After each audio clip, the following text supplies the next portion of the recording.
শেখ হাসিনার পদত্যাগ, আমার ভাইয়ের রক্ত।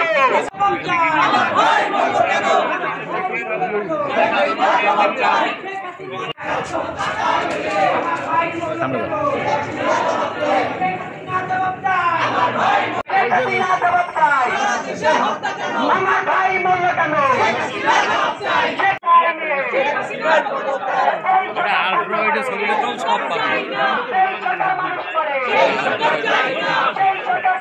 বিভাজিত দেব না, যেই হাত হত্যা করে, যেই হাত আমার ভাইয়ের রক্ত, আবু সাইদের রক্ত। তাদের উপরে